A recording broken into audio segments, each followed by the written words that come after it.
It's the CineBros! We just saw Puss in Boots, and I know we are very late. Sorry. It's okay. Yeah, it's okay. Better late than never. Just a little disclaimer. This review will have mild spoilers. It's not like it's end-game level spoilers, but we're going to get into a discussion about some of the stuff. It's an animated movie. Yeah. Get over it. Get real. Anyway, so everyone knows Puss in Boots if you grew up with Shrek or however. So opens with him, you know, Puss in Boots. He's got his cocky attitude. You know, he's feeling himself. He's whooping giants, whatever's going on. He is down to his last life, and he gets a reality check that... What's going on? He gets a reality check that he needs to retire, and honestly, it gets kind of sad when you think about it, because he's just kind of like... So basically, he's forced into retirement because he gets whooped by this wolf. We'll leave it at that for now. In a really fire fight scene. Honestly, like the whole movie's great. I'll just start with that. Honestly, it really is awesome. And just like, it's always something going on. Like that first fight scene with the giant, I'm just like, dude, this animation looks crazy. And then, yeah, so he's forced into retirement. He has to go to a kiddie retirement home, basically. After that, then he learns about this wish he can get. Yeah, this magic star that he can grant one wish, and he wants to wish for his lives back. So he goes on an adventure to find it. He runs into his old love, Kitty Softpaws, played by, what's her name? Salma Hayek? Yeah. That's her name. And then they're going to work together, and they got this little cute dog. What was his name? Perito. Yeah. And they got him, and they're all after it. I thought they were calling him Pedro. Pedro? I really did. I was like, are they calling him Pedro? No. And then they started saying... Pedo. No. Then they were saying, you need a name. I'm like, aren't they just calling him Pedro? Nope. You know what is funny? When I was growing up, like when they first introduced Puss in Boots in Shrek, I thought he was Italian. Honestly, when so for some reason watching this movie, I always remember Puss in Boots looking like that. Yeah. Italian, right? No. I'm talking about looking how he looked in this movie. Go back and look how Puss in Boots actually looked in those Shrek movies. No, I would say he does look kind of like Italian or something. Mandela effect? No, yeah. Just go back and look.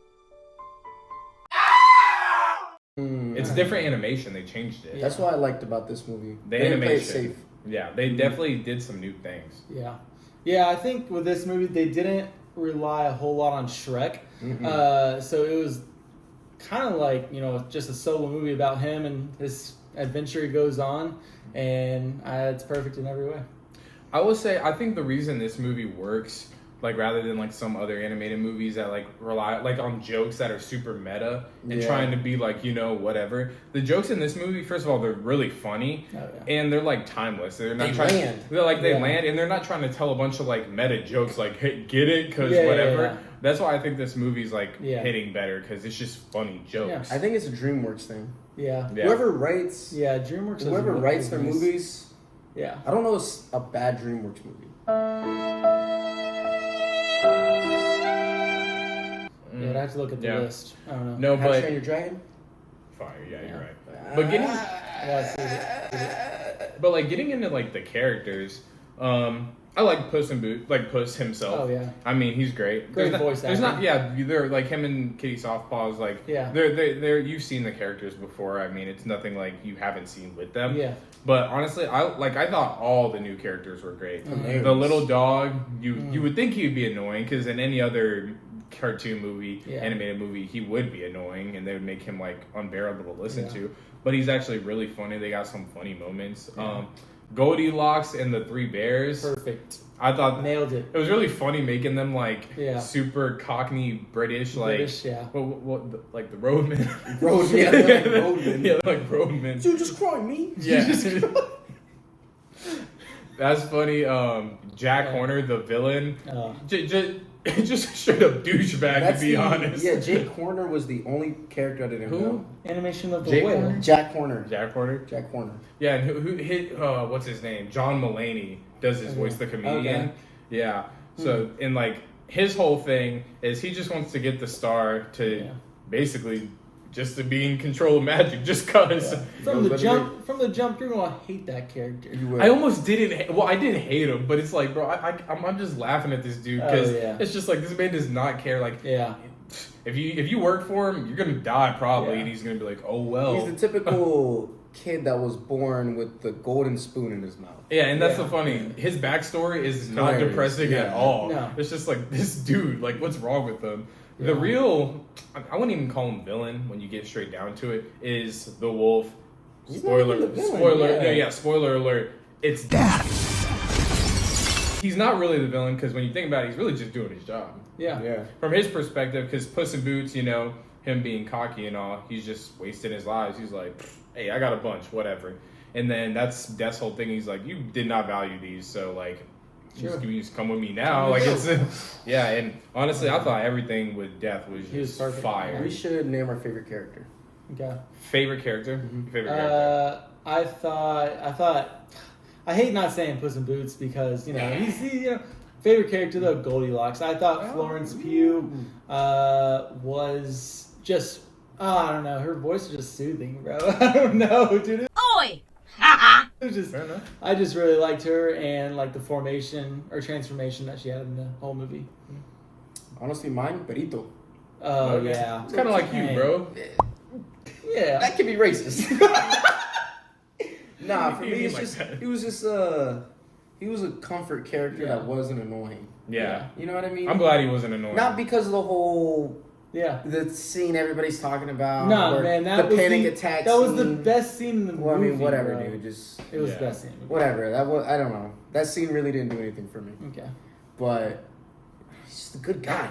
He's just a good guy. Yeah, I grew into my good sock. dog. Yeah, grew into my sock. Oh yeah, his stories about like how he grew into his sock and stuff like that. I'm like, well, this is pretty dark for a kid's movie. There's a lot That's of the point, there was though. honestly, this is a DreamWorks thing. They have a lot of stuff where I'm like subliminal messages. I'm sure, but I'm talking about just like this is dark for a kid's movie, and you don't realize. No. Here's the thing with like movies like Shrek and stuff like that. When we were kids, we didn't realize how dark they were. No, they cuss and stuff in there. Yeah, like, golly, man, these movies are like. And now watching a movie like this as an adult, I'm like, this rocks. Yeah, it's like it's almost more made for like adults. Well, there was adults in there too. Yeah, because like I mean, it's not cussing, but you know, like they bleep stuff out, but it's still the implications. Like this is a kids movie. Yeah. But my favorite character, Jiminy Cricket, bro. Oh man, I should have said that. Bro, Dang. this man, Jiminy Cricket, dude. as soon as he comes on the screen, it's the funniest thing ever. You're gorgeous, bro. You're horrible. You're horrible. You're horrible. It's just his voice. Honestly, it's nothing else about it. He made the movie. Yeah. Complete. But yeah, I mean, honestly, like when you get to the story, I mean, it's pretty basic. You know, it's just them trying to get the wish. Puss in Boots. I did like his arc though, like of him. Good character development. Yeah, of him like not being so selfish, carefree, cocky. So, and he's like, I already got a family here, and I just should live the life I have instead of just like I'm just gonna keep living different lives or however. I really did like that. And then like Bryce said with the whole arc with Goldilocks, that was good. And I was like, that was a lot deeper. It almost feels like a Pixar type production, just like with the care they put into it. Because a lot of the times you see movies where it's like, man, they just didn't care, and it's like. Yeah, it's like you can tell they care. Especially, it's really interesting that they went with this animation. I like it. I wonder why. Like the fight scenes? Well, so they do something cool with like the fight scenes. As soon as the fight scenes start, they slow down the frame rate, and it starts to look like a comic book. Oh, I noticed yes, that. comic book. Yeah, because when they first did it in the fight with the giant, I was like, is it getting choppy? Yeah, I was like, okay, they're doing it on purpose. Yeah, you get like it's like the Into the Spider-Verse type. That's what I think. That's why they had to have been. I think Into the Spider-Verse kind of inspired. Because I think DreamWorks is like, we got to step up. Yeah, and it's interesting because it's like Puss in Boots is like it's not a comic book as far as I know anyway. No. So it's like it's really interesting that they went with that. Yeah, I thought I love animations, and I thought this was the perfect animation. I love the Minions Rise of Gru, and this I think blew it out of the water in certain ways. I gave that 100, so this is definitely 100% for me. Transitions, like I don't know, it just felt like everything was in one piece. There was never like PowerPoint slideshow and like transition. Like sometimes he'd be walking in the forest and you like go views out of his like boot and stuff like that. It was edited real well. Yeah, edited really well. It was funny. I cried in a couple scenes, and I thought everybody did great voice acting. So 100%. I give it a 95%. I thought long and hard about it. Like Bryce said, you feel every emotion. I feel like I could watch this movie multiple times. Yeah. And it's for me, it's the perfect movie because you can watch it with kids. Oh yeah. With your bros. Yep. I feel like you can even watch the movie with your parents. You just like go over to your parents' house, you eat dinner, like, you guys want to watch a movie? Yeah. Boom, put on Puss in Boots. Yeah. So. Nice. For me, the 5 points lacks. If it was, I feel like if it was a little bit longer, I feel like if it would have had like a true ending, it would have gotten the 5 extra % for me. Because they kind of leave you with like not necessarily a cliffhanger, but like I feel like in that final fight, there should have been an ending. Okay. I will say, going off that, I think I told Haley this because this is my second time watching it. I was really glad they didn't end it where they did with I guess we're doing spoilers. So basically, Big Jack falls in this purse that has magic stuff. I was really glad they didn't just say he died that way. I totally thought that's what he was just that was it. I was like what? They just got rid of him. I'm glad they extended that and had like a kind of a final fight scene with all of them going at him. Yeah.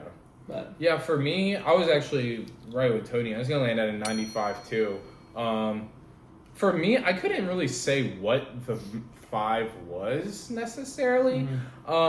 Maybe if it was maybe it is just really fast paced, I would have liked a little more with Puss in Boots, because when you get down to it, toward the end when he and Kitty Softball started to trust each other again, it did kind of come out of nowhere from where they were at some point. And I was like, okay, maybe if that was just a little bit longer, but that's a really minor complaint because everything else I thought was just really well done. Well done. So let's ask the fans a question. Do you think Kitty Softpaws is a hypocrite for also bailing on the wedding? Let us know down below. Yeah. And, yes. And before we let y'all go, we got one little surprise for CineBro birthday. Yes, sir. One little thing. Whoa! Little memento. Wait, what's going on here? What's going on here? Here, sit in the middle. We'll Sit in the middle. You sit there, Russ. I promise you this is unscripted. Unscripted. Yeah, if you don't know, tell our boy Tony happy birthday. And if you don't, Tony, don't log back in. No, let's see what we got. We got a little birthday card, a Hallmark card. Oh yeah. I won't get one at Publix. I'm not sponsored though. Let's see. Hope your special day is powered high with all the happiness you can handle. Happy birthday, Tony, the CineBros, plus Haley, love you. Hope this is your best year filled with movies, love, and happiness. Man, appreciate y'all. That's real sweet. That's real sweet. What's in the bag? What's in this bag here? What's in the bag? No way, dude. Show the camera. Show the fans what you got. It's a pair of Crocs with One Piece characters. Yes, sir. We know. I don't know if you guys knew this, but One Piece is my favorite series of all time. Yeah. Damn. Appreciate that, bro. Yes, Love sir. you, fellas. Yes, sir. Love you, dog. All right. Tune in next time for review of